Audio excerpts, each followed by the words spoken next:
Morning. Just letting some people in. As a teacher, can you believe I am still not super confident with Zoom? Um, okay.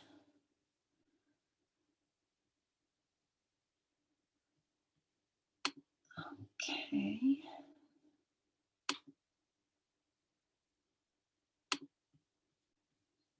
All right, maybe just about 30 seconds or so, and we will get started. Hope everybody is healthy and well.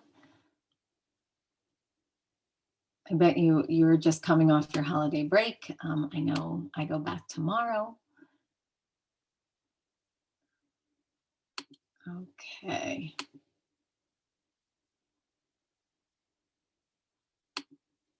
Okay.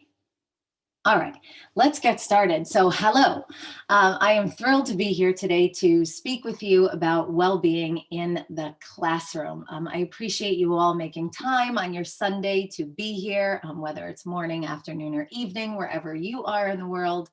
But I know that our time is so precious, especially nowadays. So what I'll do today is I will share a bit of the research and the purpose behind well-being in the classroom, and then some strategies for you to try out, of course. So let me just go ahead and share my screen with you. Okay, great. Okay, so okay, just take a minute to review the disclaimer. I just want to be sure that you understand my intentions and goals. Of course, if you have a student that needs any sort of medical advice, or you as well, obviously I would prefer that you seek out medical advice if needed. So just take a second to review that.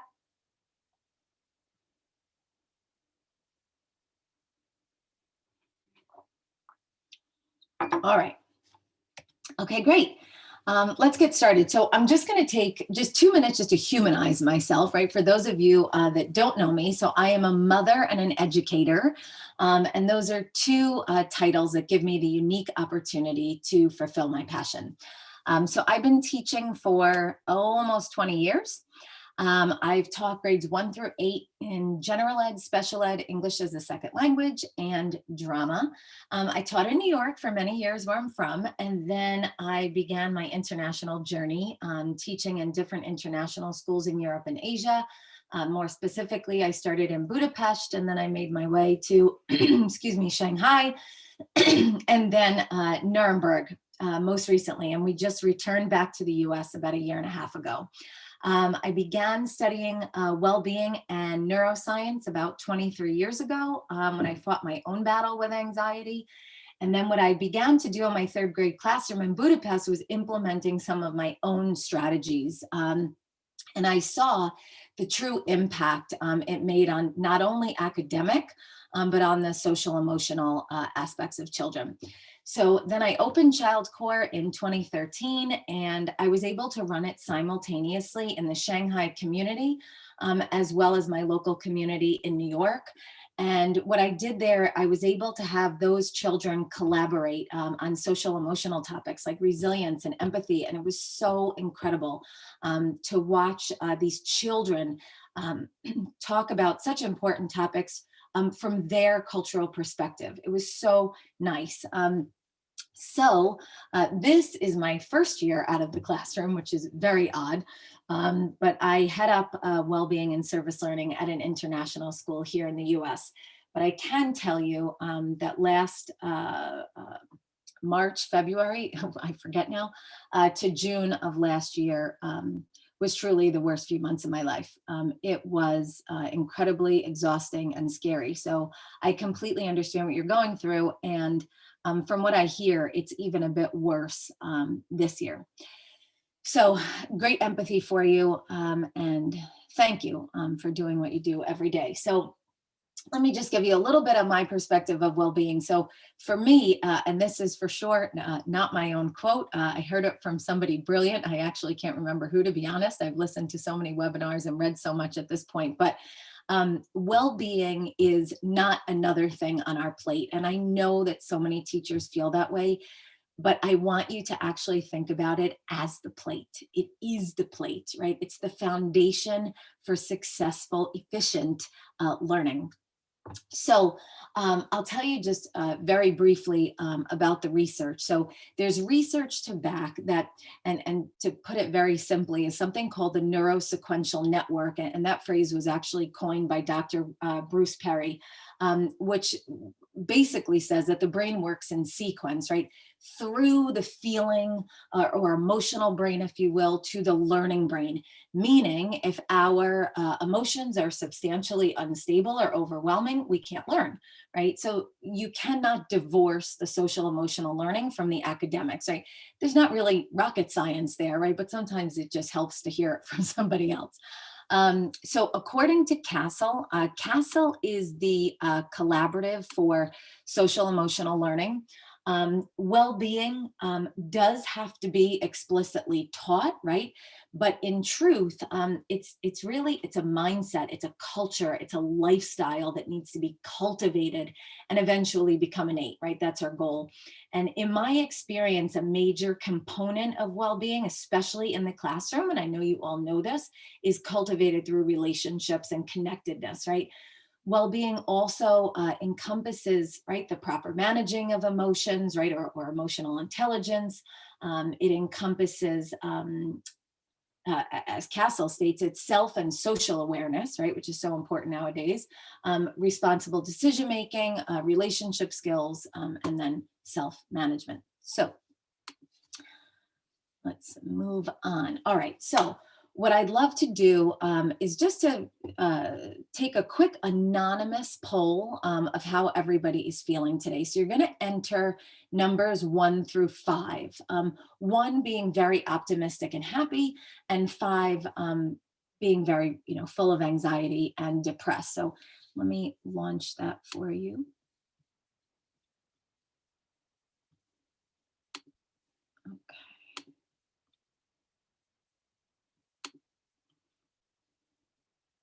Okay, great. There you go. Okay. Oh, I see a 1. That's great. Maybe you can share later and tell us what you're doing. Okay. Um, there are a lot of 4s and 5s, and I'm just going to share that because I want you all to know that you're not alone.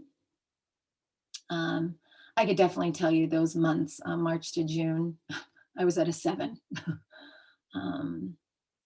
But it's better now. I feel like we're all getting into a groove.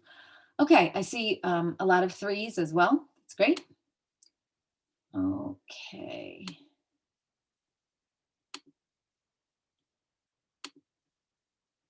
Okay, just as a side note, this poll, and I bet many of you do it already, this is a great way to check in with your students. And this will also help guide your lessons, right?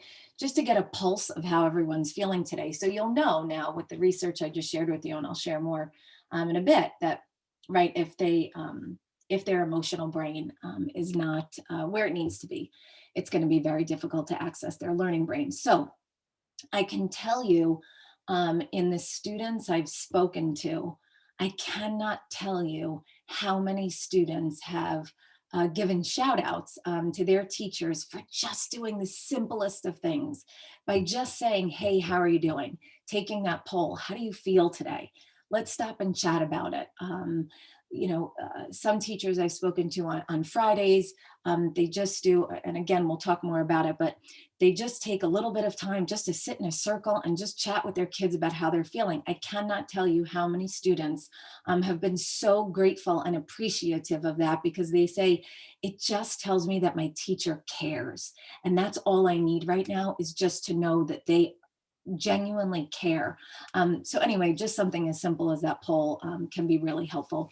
And once you understand the neuroscience of emotions, which I bet many of you do, you will see that if your class is exorbitantly stressed out, it would be so beneficial just to pause. And I know most of us, we don't have time to pause, but it will give you back time if you address that stuff before moving forward to content. So, okay, so let's move on. So Well-being encompasses many aspects, right? Because it's a culture and it's a mindset and it's a lifestyle, right? That's embedded into the curriculum, using things like group work and that responsible decision making and fostering student-teacher relationships, right? Our biggest thing. It's in our approach, right? It's not one strategy, and most importantly, it starts with you, the teacher. It's your demeanor, it's the classroom dynamic and the classroom environment that you create. It's so difficult because so many teachers say, what should I do? And it's not necessarily one thing. It starts with you. It starts with your well-being, and the dynamic that your well-being allows you to create in the classroom. So CASEL, as I talked about before, the Collaborative for Academic, Social, and Emotional Learning, they created 5 competencies, and these competencies are what they believe foster a successful state of well-being. So I mentioned them before: self-awareness, social awareness, responsible decision-making, and self-management and relationship skills. So if you just take a quick glance there on the slide and see what you already do to support social emotional learning in your classroom. I think these are all goals that we innately work towards into our classroom on a daily basis. But just take a second to look those over.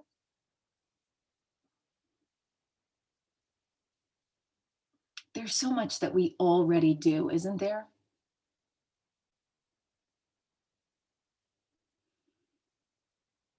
Okay. One of the most common struggles I see in classrooms, or that teachers have shared with me, is the struggle of engaging both in class and virtual students simultaneously. I also notice teaching styles, right? Right now, the lecturing versus the inquiry and active learning, or active learning. And students have shared that with me as well, that especially virtually, it's difficult to listen to a lecture rather than to be, active learning, right? Inquiry, where we're doing more of a performance-based type assessments and things like that. So that was my next point: is the performance-based assessment versus a written assessment. How can you tweak things to engage kids better and make them more active in their learning? And as I said before, I noticed teachers taking time to check in and just ask how their students are doing. The other thing I notice is predictable, consistent breaks. I had one student share with me that she believes in these breaks because students are more apt to check their phones, especially when they're virtual. They'll have their phone hiding under their computer. And she said, if I knew that I had a break coming, I would be more apt to move my phone aside. So that was interesting and very candid of her. I appreciated that. So yes, but anyway, seriously speaking, the unpredictability, obviously, of the pandemic is one of the hardest things for all of us in all aspects of life. But to give your kids as much of a predictable schedule as possible would be really helpful. You're already doing so much. I know many teachers, will say, I don't have time. And I say, well, let's look at what you already do, right? Because as teachers, right, we have a love for children, right? We want them to be well. So we innately do things to support their well-being, right? It's about pulling those things out, noticing them, reflecting on them, and doing even better. So what I want you to think about is with all that you're already doing, do you reflect on some of the observations I just shared with you? Just take a second, and I want you to think about, what does your classroom look like, virtual or in person? Think about those things that I just shared with you. Are you more of a written assessment teacher? Are you more of a performance-based assessment? Are you lecturing at your kids? How are you managing virtual and in person simultaneously? Just give a thought.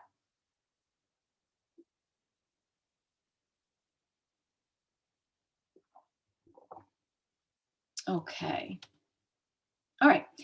So I want to share with you bits of a video from Nashville Public Schools on how and why they integrate Castle's 5 competencies into the curriculum. I iMovied just some bits of it that I thought were super helpful. We say that social emotional learning are the skills that students and adults have in order to be lifelong learners. So their self-awareness, their self-management, relationship skills, responsible decision making, and social awareness. There's a huge and growing body of research that shows that all great learning happens in social context. I have one question. So you really can't divorce the social and emotional from the learning. How they just probably say hello to it, that's like answer some of these questions. Like, have y'all ever like feel like an outcast? Social emotional learning is really about knowing who we are as individuals and giving us the skills we need to interact with other people in emotionally healthy ways. Why SEL is not separate. You in here with stress the last 2 weeks. It's not just a time that you might start a 5-minute lesson and do an SEL thing at the beginning of class, and then that's where we leave it. This line right here says When you're going in and seeing a Socratic circle, they're demonstrating the ability to communicate. And that is an SEL strategy. That is helping them develop that ability in a more effective way. It needs to be ingrained and looked at in all parts of the things that we do in the school day. It also has really positive impacts on culture. It helps build the skills and mindsets that kids need and also adults need to be pushed with to be their best versions of themselves. you want to answer that? Across elementary, middle, and high school, you will see our students in circles, talking and sharing. One commitment I value is to be myself. Other practices are group work, really working together on a project. Also making sure that there are clear rules, definitions, and procedures in place so that students know what the expectations are of them and have that common language among the teachers, the students, and the community. How can we create these safe environments where kids want to come to school, where they can feel engaged, where teachers are supporting children who come from a background of trauma or a chronic stress? We saw that we really need to start with the adults. If we don't have the knowledge, it's hard to model something for our students. Start with understanding that it isn't a program. It isn't a single strategy. It's a paradigm shift. It is understand the why behind it and be able to communicate that with the adults in the building. Thank you so much, Allie. It's our responsibility to think through, okay, how am I going to make sure that I have good, strong relationships with everyone that I work with, and then model how to do that with my peers and with my colleagues. Whenever we pull adults together, most of the time we're sitting in a circle. There's so much potential there. We're checking in with each other. We're doing a mindful practice. In through your nose and out through your mouth. So we're using those very strategies that we're asking teachers to go back to the classroom and use. But there's also this grassroots kind of rising from the bottom where teachers are really being very proactive in advocating for students' SEL. Breathe in, breathe out. We have more and more principals and school leaders and teachers wanting to be trained in it and wanting more. It was fantastic. Fantastic. In Tennessee, we're in transition right now. We have people in our state that don't believe that social emotional learning should be a part of our curriculum. And Metro School's still standing up going, this is what we need to do. Class outcome? Yep. It values our work and it gives us the autonomy to say, you can do it. That takes courage and that takes the support of the district, and they've given that. Okay. Okay.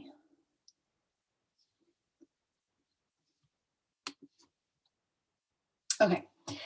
So what I hoped you pulled from the video, right, is the evidence, right, that SEL cannot be, as she said, divorced from the academics. Like I mentioned earlier, it's not another thing on your plate. It is the plate. It isn't a program. It isn't a single strategy. He says it's a paradigm shift. And I hope now you can give yourself enough grace to see that if you're not meditating with your kids, that does not mean that you're not supporting their well-being. It has many components, and my hope is not that you implement all of this now, but that you are simply open to it and that you try even one small strategy out, maybe each week or even each month. Just start though I really encourage you to start with your own well-being if need be, and then shifting your focus onto your students. Okay, so, all right, let me, blue light, right? Um, why you focus on you first. So not only is there extensive research proving the benefits of mindfulness, but also there's research to prove that a teacher's stress levels will impact their students. And you'll see here in 2016, researchers found that higher levels of classroom teacher burnout significantly predicted the students' morning cortisol levels.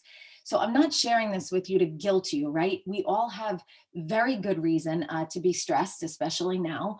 But the facts are just to make you aware and to help you use the stress for good and to give you strategies to manage your emotions better. I want you to think about, what does your well-being look like, right? It's not a one size fits all, right? Maybe meditation doesn't work for all of you. Sure, maybe yoga does work for you, maybe it doesn't work for you. I do encourage you, though, to give meditation and yoga a try. But for example, in a conversation, I had with a colleague, they said, I hate to meditate. I like to listen to heavy metal music. That's my meditation. Well, whatever works, right? Whatever works for you. I love meditation and I do it because it does work for me. But sometimes, honestly, to turn my brain off, it might be just a great Netflix binge, right? So whatever it is that works for you. Maybe some of you like to exercise. You just want to have a good chat with a friend. Just find your own version of well-being and schedule it in and make time for it often, especially now. What I actually do is I schedule in my well-being activities on my Google Calendar, and I make it manageable, right? So I can be successful at it. So I don't exercise every day. I don't meditate every day. I don't do yoga every day. I do each like 2 or 3 times a week, right? And I schedule it in different times of the day, so that I can be successful and reach my goals with it. Because if it's too much, especially now, we all have too much on our plate. We're not going to get it done. And really, it is the most important thing that needs to get done. Okay, so moving on. Okay, so now that I've shared a bit about the why, let's talk about the what and more of the how. Okay, so what I'd like to do is share a bit of a TED Talk with you by meditation expert Joe Pang. He's going to describe here his experience with mindfulness, and he's also going to take us through a mindful exercise, which I would love for you to participate in. What I really do encourage you to do as well, this is just a snippet of his TED Talk. You really should watch the whole thing. It's brilliant. And I also think middle school to high school, if I'm considering the content, share it with your students. It's just brilliant. But anyhow, let me go ahead and share it with you. So I'd like to share with you today a framework in 4 steps on how mindfulness transforms us, both from my own experience and the experiences of many who have been doing this practice for over 2,500 years. So the first step is like the gateway of mindfulness. It's coming to this heightened realization that the new kicks, the girlfriend, even getting an A boarding group on Southwest, don't actually bring you sustained inner peace and happiness. You're happy for a bit, and then you get used to it, and then you're on to something else. And then on top of that, everything ends, breaks, or dies. So no wonder it is so hard to be happy as a human when there is always something between you and happiness. And so many people live their whole lives in a habit of believing that if only I become less or more this or have more of that, then I'll be happy. So when people come to meditation, this represents a willingness to step outside of this endless cycle of if only, to practice being present with who we are and what we have right now. So I'd like to invite you to try this practice out with me, because in the same way that I can't talk at you about playing piano and then you become a virtuoso, I can't talk at you about mindfulness and then you become more mindful. Unfortunately, the brain doesn't work like that. So through neuroplasticity, our brain actually develops based on how we use it. And so when we practice mindfulness through meditation, our brain develops its capability to be mindful and compassionate. And that's really why it is a practice and not a philosophy or magic. It's accessible to everyone. And so let's try out this practice. And to start, I'll just ask that you close your eyes. And this just helps bring attention inward. And just feel what it feels like to be in this body, in this space, and in this moment.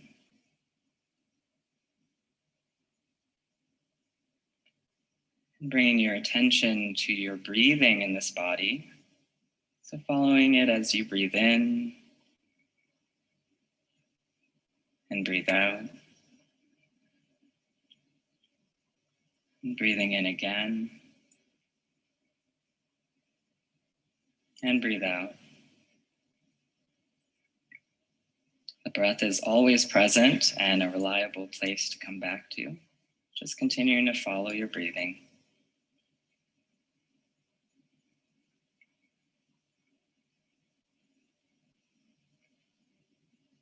And you might notice thoughts like to take your attention away. And so all you have to do when you notice that happens is observe where your mind went and then come back to your breath.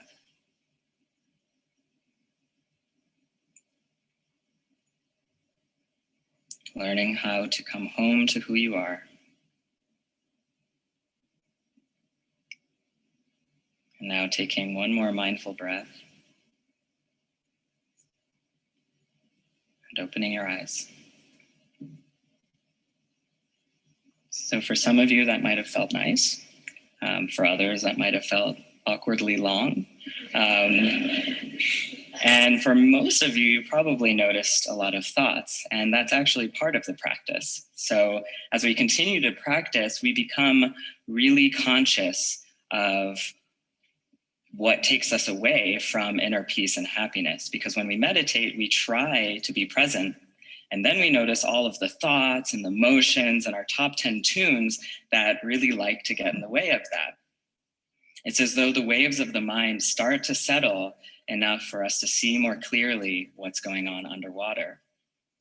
And rather than our normal life where we're too distracted to notice, we ignore it, or we get really caught up in it, we learn how to notice it, to gain insight from it, and to let it pass.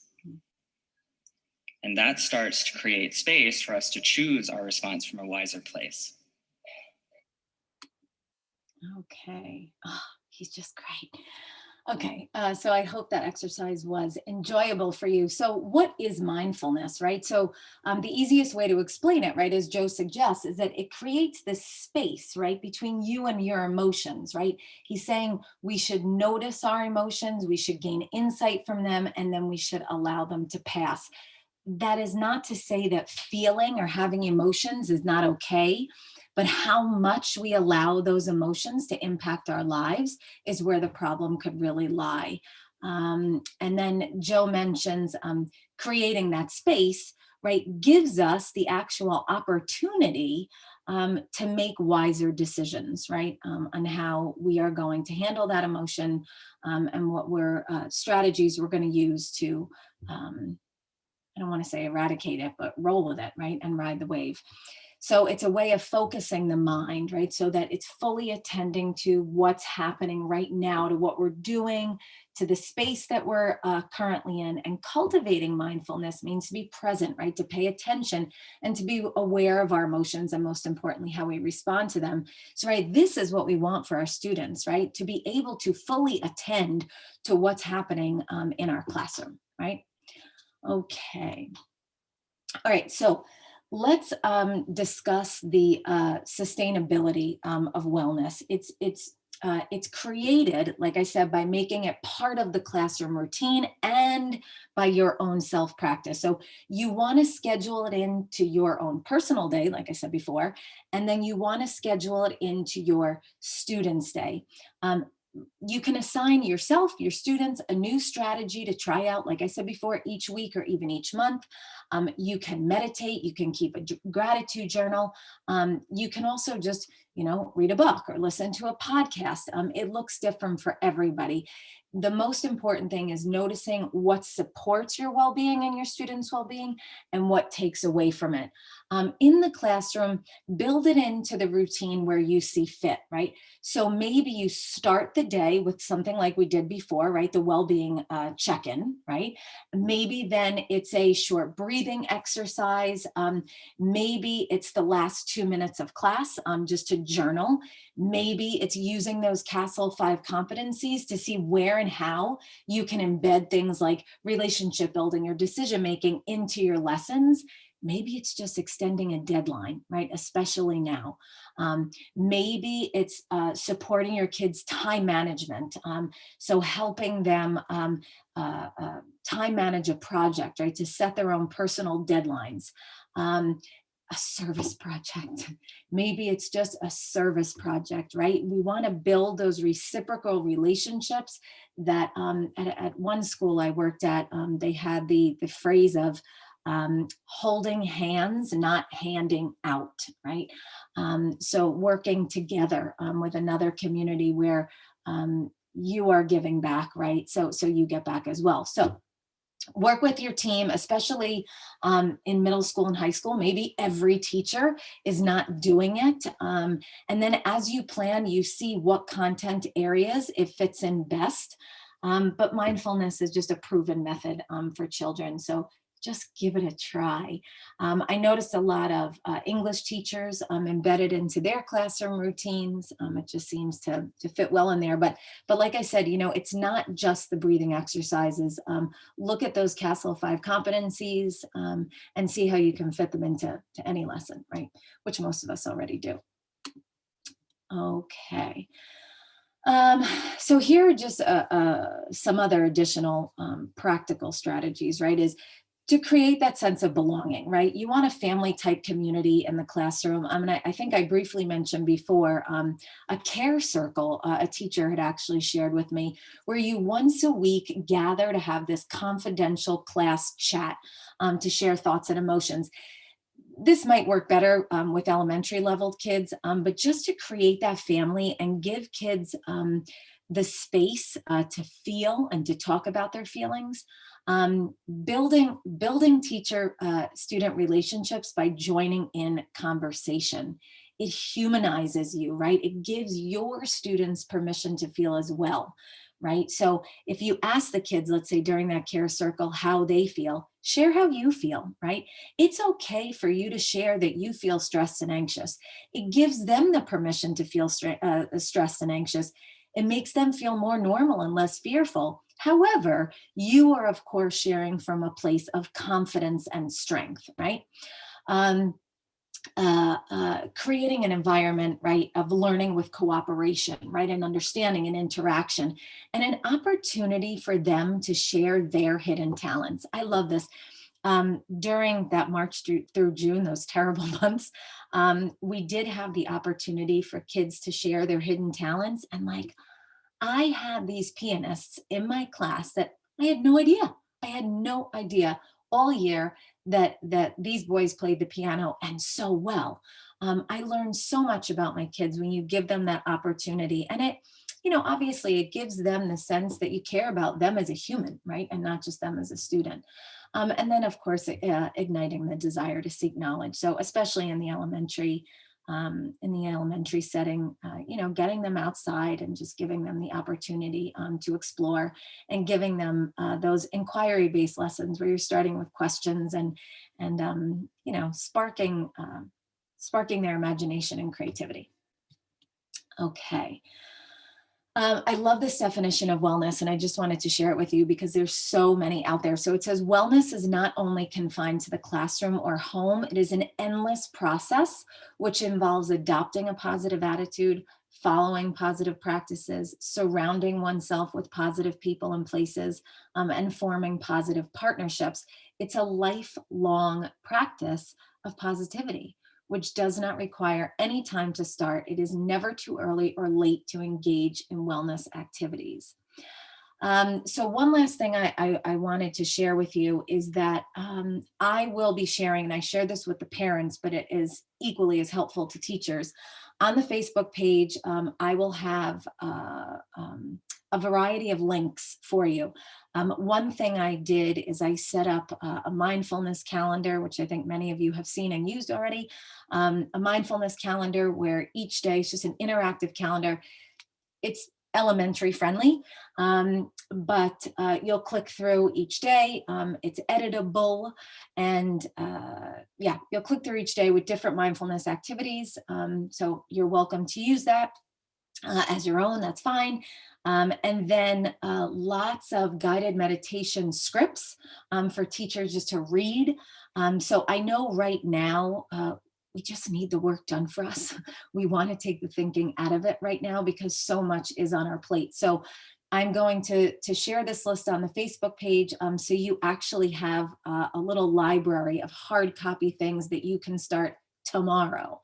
And then also on that list are my favorite researchers, links to their sites, and like the Child Mind Institute, another wonderful organization where you can get loads of information. So anyway, all my favorite researchers and programs and resources I will put up for you on the Facebook page. So my hope is that today you gained a deeper understanding of why well-being is important, how it works, and that the investment is worth it. And I hope I made it seem more manageable and not so daunting. So I thank you for listening. I'm going to stop recording now just for everyone's privacy. And I invite you just to share your thoughts and questions. And if there's anything personal you'd like to ask or discuss, please feel free to reach out to me on the Child Core Facebook page via Messenger, or I can also be reached at childcore@aol.com. Yes, I said AOL. Very embarrassing. Gives you a little glimpse into my age. Anyhow, thank you so much. I wish you the best of luck in this next school term. And thank you all again for your tireless work. Thank you. Have a great day. Bye-bye.